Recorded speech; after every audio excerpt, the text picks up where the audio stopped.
हमारे दोनों भाई जो हमारे रागड़ी सुना रहे थे, भाई सुमित जी और भाई रमेश जी, मैं उनका भी बहुत बहुत अपना धन्यवाद करता हूं। सुमित जी बहुत अच्छी रागड़ी सुना रहे थे और मुझे बहुत आनंद आ रहा था। और ये अपना रमेश जी को सुनने का बाके जी का दोबारा मन था। मैंने कोई जिद नहीं करी थी कि रमेश जी को सुनना। रमेश जी को मैं कई बार सुन चुका हूं और रमेश जी को मैं बहुत ज्यादा पसंद भी करता हूं और मेरे पिताजी भी पसंद करते थे। तो आज मैंने उनका कार्यक्रम मिस कर दिया, मगर अच्छा है उनको भी सुनने का मौका मिला। और यहाँ पे बात चल रही थी कंपटीशन की। आज कोई कंपटीशन नहीं, मगर मैंने मोर साहब को और बाके पहलवान जी को, नीलम जी को बोला कि एक अच्छा रागड़ी का कंपटीशन भी करवाया जाए, जिसमें पहला इनाम 1 लाख का होगा, दूसरा इनाम 51,000 का होगा। और अच्छा पूरा खुला कार्यक्रम कराओ, बड़े बड़े जो है कलाकारों को बुलाओ, सारे दिल्ली देहात को बुलाओ, वहां पे भंडारे का आयोजन भी होगा, लड्डू भी खिलाए जाएंगे और अच्छा पूरे दिन का रागड़ी का कार्यक्रम। अगर हो सकता है कलाकारों की जब भी अपना समय होगा आपसे बात करके इसको जल्दी से जल्दी अगले महीने जल्दी से जल्दी करवाने की कोशिश करेंगे। क्या आप चाहते हो ऐसा कोई हो कार्यक्रम? एक बार हाथ खड़ा करके चलो एक अच्छा कार्यक्रम कराएं।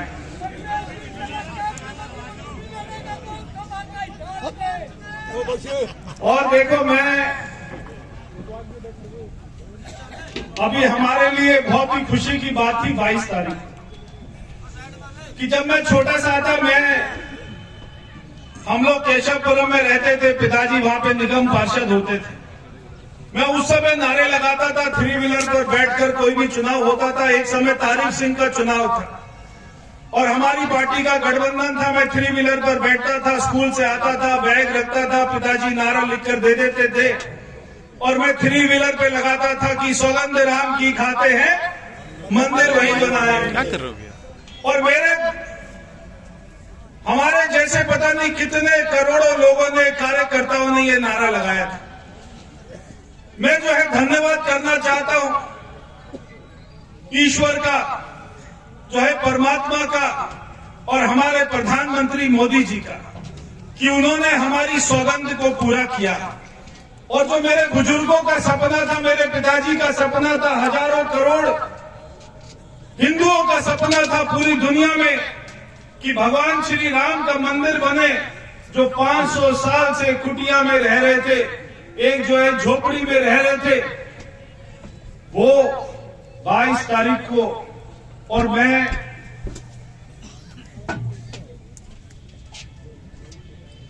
इतना खुश था कि सारे लोग दिवाली की तरह मना रहे थे, जैसे सबके घर में राम आ गए। सबने अपने घर में झंडा लगाया, दिया लगाया, लाइट लगाई, जो है लड्डू बनाए, हलवा बनाए, सबने खुशी ली।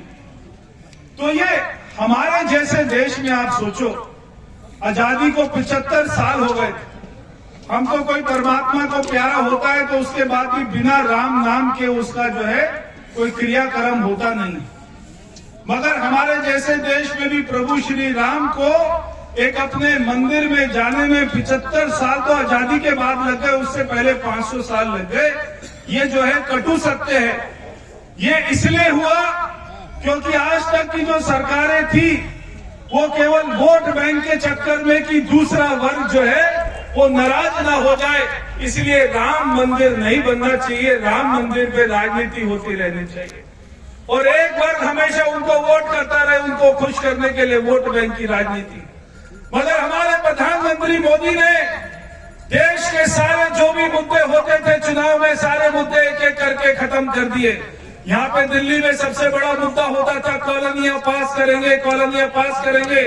वो शीला दीक्षित ने वहां पे, कौन सा स्टेडियम था, छत्रसाल स्टेडियम में सबको बुलाया, वहां पे झूठे सर्टिफिकेट बांट दिए और कोई भी कॉलोनी पिछले 20 साल में कोई भी मुख्यमंत्री पास नहीं कराया, चाहे वो शीला दीक्षित थी, चाहे वो केजरीवाल था। और हर चुनाव में ये मुद्दा होता था कि कॉलोनी पास कराएंगे, मगर वो मुद्दा भी खत्म किया।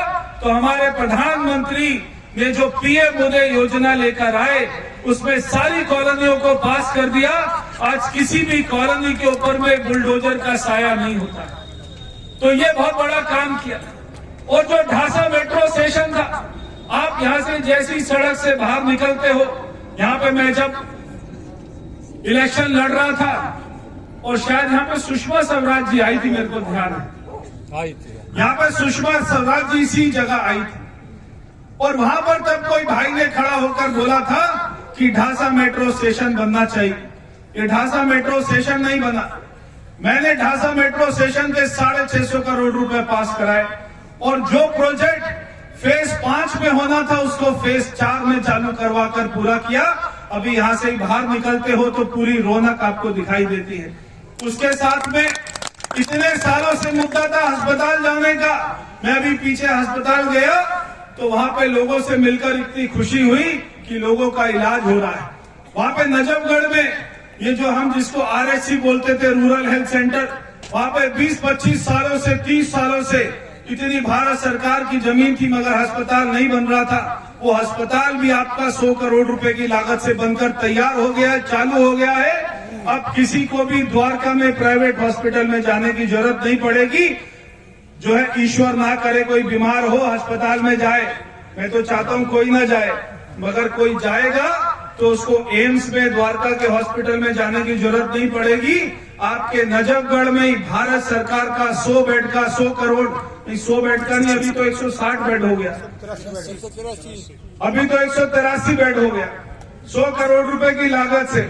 अभी जमीन और भी है, कभी बाद में जरूरत पड़े तो उसको और भी बढ़ाने का काम करेंगे।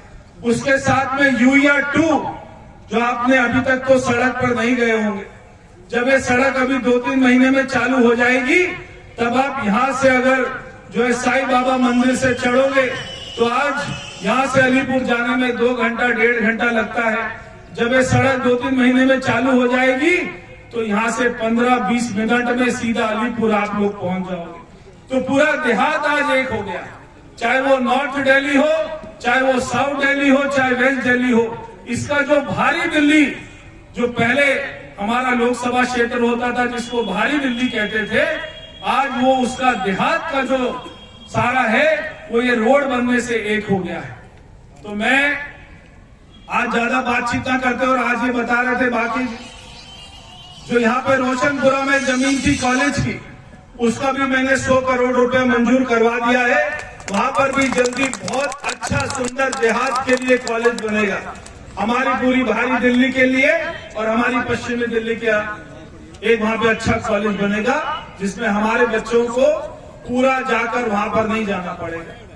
तो आज सभी इतनी संख्या में आए हैं, मैं आपको बहुत बहुत शुभकामनाएं देता हूं आज के गणतंत्र दिवस की, हमारे प्रभु श्री राम के मंदिर की और आने वाले बहुत सारे ऐतिहासिक कामों की जो भी मोदी जी करने वाले हैं। मेरे को मालूम है कि आप सभी और देश की जनता चाहती है कि मोदी जी तीसरी बार बने और मोदी जी एक बार और बनेंगे तो उन्होंने जैसे देश की अर्थव्यवस्था को दुनिया को 5वीं स्थान पर लाके खड़ा कर दिया है, इस बार उन्होंने कहा है कि तीसरे टर्म में मैं हमारी अर्थव्यवस्था को तीसरे नंबर पर लाके खड़ा करूंगा। दुनिया की तीसरी सबसे बड़ी शक्ति भारत बनेगा। आज से जो है 10 साल पहले कोई ये सपना भी नहीं लेता था, मगर वो सपना साकार किया तो हमारे प्रधानमंत्री मोदी जी ने किया। मैं उनके लिए भी प्रभु से हाथ जोड़कर प्रार्थना करता हूं कि उनको लंबी आयु दे ताकि वो ऐसे ही देश की सेवा करते रहें। आप लोग इतनी संख्या में आए, मैं सारे मेरे हमारे इतने अच्छे शब्दों में रागड़ी सुनाने वाले भाई, इनकी पूरी टीम, सारे कार्यकर्ता बंधु, मेरे सारे बुजुर्ग, मेरे सारे भाई, मैं आपको हाथ जोड़कर प्रणाम करता हूं और आपको शुभकामनाएं देता हूं। बहुत बहुत धन्यवाद।